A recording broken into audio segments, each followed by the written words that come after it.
প্রিয় দর্শক, আপনি কি কখনো ভেবেছেন একটি মাত্র বাক্য বা কোরআনের একটি মাত্র আয়াত পুরো মহাবিশ্বে কাঁপুনি ধরিয়ে দিতে পারে?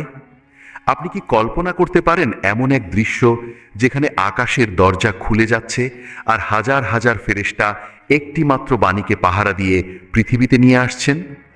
আজকের গল্পটি কোনো সাধারণ গল্প নয়। এটি সেই মুহূর্তের গল্প যখন শয়তানের রাজত্বে হাহাকার পড়ে গিয়েছিল, যখন পৃথিবীর সমস্ত মিথ্যা খোদার আসন টলে উঠেছিল।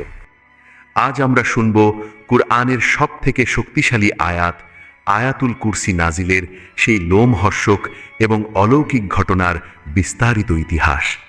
তাই অনুরোধ করব ভিডিওটি একদম শেষ পর্যন্ত দেখার, কারণ গল্পের শেষে এমন কিছু আমল ও শিক্ষার কথা থাকবে যা আপনার সারা জীবনের জন্য রক্ষা কবচ হয়ে দাঁড়াবে। তো চলুন আমরা ফিরে যাই সেই 1400 বছর আগের মদিনায়। সময়টা ছিল মদিনার এক শান্ত প্রহর। বিশ্বনবী হযরত মুহাম্মদ সাল্লাল্লাহু আলাইহি ওয়াসাল্লাম সাহাবীদের মাঝে অবস্থান করছিলেন। চারিদিক নীরব, নিস্তব্ধ, কিন্তু এই নীরবতা ছিল ঝড়ের পূর্বাভাস, কারণ আরশে আজিমে তখন এক বিশাল প্রস্তুতির আয়োজন চলছিল। আমরা জানি সাধারণত হযরত জিবরাইল আলাইহিস সালাম ওহী নিয়ে একাই আসতেন। কখনো তিনি মানুষের রূপ ধরতেন, আবার কখনো নিজের আসল রূপে আসতেন। কিন্তু আজকের দিনটি ছিল সম্পূর্ণ ভিন্ন। আল্লাহ সুবহানাহু ওয়া তাআলা সিদ্ধান্ত নিলেন, আজ এমন এক আয়াত তিনি পৃথিবীবাসীকে উপহার দেবেন যা হবে কোরআনের মুকুট, যা হবে সমস্ত আয়াতের সর্দার। তাই এই আয়াতটিকে পাঠানোর আয়োজনটাও ছিল রাজকীয়। তাফসীরের কিতাবগুলো খুললে দেখা যায় হযরত জিবরাইল আলাইহিস সালাম যখন এই আয়াত নিয়ে রওনা হলেন, তখন তিনি একা ছিলেন না। তার সাথে ছিল 70,000 ফেরেশতার এক বিশাল বাহিনী। হ্যাঁ, 70,000 ফেরেশতা। কল্পনা করুন দৃশ্যটি। আকাশের বুক চিরে নেমে আসছে ফেরেশতাদের এক নূরের মিছিল। তাদের সবার মাঝখানে পরম সম্মান আর মর্যাদার সাথে বহন করে আনা হচ্ছে আয়াতুল কুরসি। আল্লাহু লা ইলাহা ইল্লাহু আল হাইয়ুল কাইয়ুম। বর্ণনায় এসেছে এই আয়াত নাজিলের সময় এর ভারে এবং সম্মানে মহাকাশে এক প্রচণ্ড আওয়াজ বা গর্জন সৃষ্টি হয়েছিল। ফেরেশতাদের তাসবিহ পাঠ আর পাখার আওয়াজে আসমান জমিন মুখরিত হয়ে উঠেছিল। আল্লাহ রাব্বুল আলামিন এই আয়াতটিকে এতটাই মর্যাদা দিয়েছিলেন যে এটি নাজিল হওয়ার সময় তিনি বিশেষ এক পরিবেশ তৈরি করেছিলেন। কিন্তু এই পবিত্র ঘটনার ঠিক বিপরীত চিত্র দেখা যাচ্ছিল শয়তানের রাজ্যে।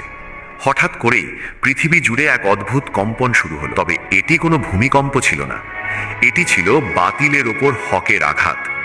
ইতিহাসের কিতাবে বর্ণিত আছে, আয়াতুল কুরসি যখন জমিনে স্পর্শ করছিল, ঠিক সেই মুহূর্তে পৃথিবীর সমস্ত মাটির মূর্তিগুলো, যেগুলোকে মানুষ খোদা মনে করে পূজা করত, সেগুলো সব মাটির দিকে মুখ থুবড়ে পড়ে গেল। রাজা বাদশারা যারা নিজেদের ক্ষমতার দম্ভে মাটিতে পা ফেলত না, তাদের মাথার মুকুটগুলো হঠাৎ করেই খসে পড়ল। আল্লাহ বিশ্ববাসীকে বুঝিয়ে দিচ্ছিলেন, আজ এমন এক আয়াত এসেছে যা ঘোষণা করছে প্রকৃত ক্ষমতা একমাত্র আল্লাহর, বাকি সব মিথ্যা, সব নশ্বর। অন্যদিকে ইবলিস শয়তান, যে সর্বদা মানুষকে পথভ্রষ্ট করার ফন্দি আটে, সে হঠাৎ করেই অনুভব করল এক তীব্র দহন। তার বুকের ভেতরটা যেন জ্বলে যাচ্ছিল। সে ভয়ে কাঁপতে শুরু করল। ইবলিস তার শয়তান বাহিনীকে দ্রুত তলব করল। সবাই জড়ো হলো। তারা তাদের সর্দারকে এমন ভীতসন্ত্রস্ত অবস্থায় আগে কখনো দেখেনি। তারা জিজ্ঞেস করল, হে আমাদের সর্দার, কি হয়েছে? আকাশ থেকে কেন আজ আগুনের গোলার মতো উল্কাপিণ্ড ছুটে আসছে? কেন আমরা আকাশের কোনো খবর চুরি করতে পারছি না? ইবলিস হতাশ কণ্ঠে বলল, সর্বনাশ হয়েছে। আজ মদিনায় মুহাম্মদের উপর এমন এক আয়াত নাজিল হয়েছে যা আমাদের এতদিনের সব পরিকল্পনা নষ্ট করে দেবে। এই আয়াত যে মানুষটি একবার পড়বে, আল্লাহ তাকে নিজের জিম্মায় নিয়ে নেবেন। তার কাছে ঘেঁষার ক্ষমতা আমাদের আর থাকবে না। ইবলিস বুঝতে পেরেছিল, উম্মতে মুহাম্মাদির হাতে আজ এমন এক পারমাণবিক অস্ত্রের চেয়েও শক্তিশালী দোয়া তুলে দেওয়া হলো, যার সামনে শয়তানের কোনো ভেলকিবাজি টিকবে না। ফেরেশতাদের সেই বিশাল মিছিল যখন নবীজির কাছে পৌঁছালো, তখন রাসূলুল্লাহ সাল্লাল্লাহু আলাইহি ওয়াসাল্লামের উপর ওহীর সেই পরিচিত ভারী অবস্থা নেমে এলো। তিনি বুঝতে পারলেন, এটি সাধারণ কোনো বার্তা নয়, এটি মহান আল্লাহর পক্ষ থেকে পাঠানো এক বিশেষ তোহফা। ওহী নাজিল শেষ হওয়ার সাথে সাথেই নবীজি ঘামানো শরীরে অত্যন্ত ব্যতিব্যস্ত হয়ে ডাকলেন তার প্রিয় সাহাবী ও ওহী লেখক হযরত যায়েদ বিন সাবিত রাদিয়াল্লাহু আনহুকে। নবীজি বললেন, হে যায়েদ, জলদি করো, কলম আর দোয়াত নিয়ে এসো। আমার উপর এইমাত্র আয়াতুল কুরসি নাজিল হয়েছে, এটি দ্রুত লিখে নাও। হযরত যায়েদ বিন সাবিত রাদিয়াল্লাহু আনহু কাঁপা কাঁপা হাতে সেই মহান আয়াতটি লিখে নিলেন, যা আজ আমরা সূরা বাকারার 255 নম্বর আয়াতে দেখতে পাই। প্রিয় শ্রোতা, এই আয়াতটি যে কতটা মর্যাদাপূর্ণ তা বোঝানোর জন্য একটি ছোট্ট ঘটনার কথা বলি।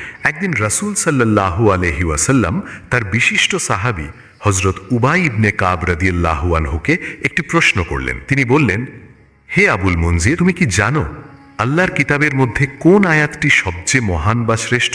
উবাই ইবনে কাব রাদিয়াল্লাহু আনহু প্রথমে বিনয়ের সাথে বললেন, আল্লাহ ও তার রাসূলই ভালো জানেন।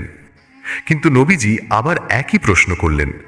তখন সাহাবী উবাই ইবনে কাব রাদিয়াল্লাহু আনহু তার ইলম বা জ্ঞান থেকে উত্তর দিলেন, আমার মনে হয় সেটি হচ্ছে আল্লাহু লা ইলাহা ইল্লা হুয়াল হাইয়ুল কাইয়ুম, অর্থাৎ আয়াতুল কুরসি। এই উত্তর শুনে নবীজি অত্যন্ত খুশি হলেন।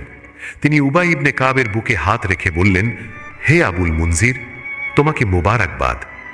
সেই সত্তার কসম যার হাতে আমার প্রাণ, এই আয়াতের একটি জিহ্বা ও দুটি ঠোঁট রয়েছে, যা আরশের পায়ার কাছে সর্বদা আল্লাহর পবিত্রতা ঘোষণা করতে থাকে। সুবহানাল্লাহ। গল্পের এই পর্যায়ে এসে আমাদের মনে প্রশ্ন জাগতে পারে, কেন আল্লাহ এই আয়াতটিকে এত পাওয়ারফুল করে পাঠালেন? আর আমাদের জন্যই বা এতে কি শিক্ষা রয়েছে? দেখুন, আমাদের জীবন সমস্যা আর বিপদাপদে ঘেরা।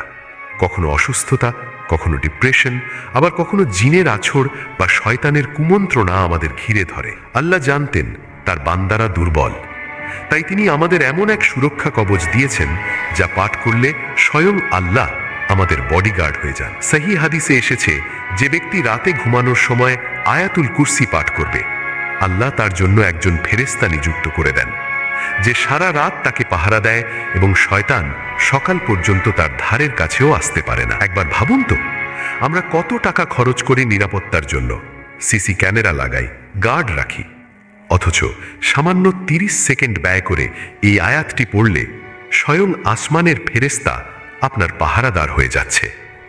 তাই আজকের গল্পের শিক্ষা হলো 3টি। প্রথম, আল্লাহর বড়ত্ব। এই আয়াত আমাদের শেখায় আল্লাহ চিরঞ্জীব, তিনি ঘুমান না, তন্দ্রাও তাকে স্পর্শ করে না।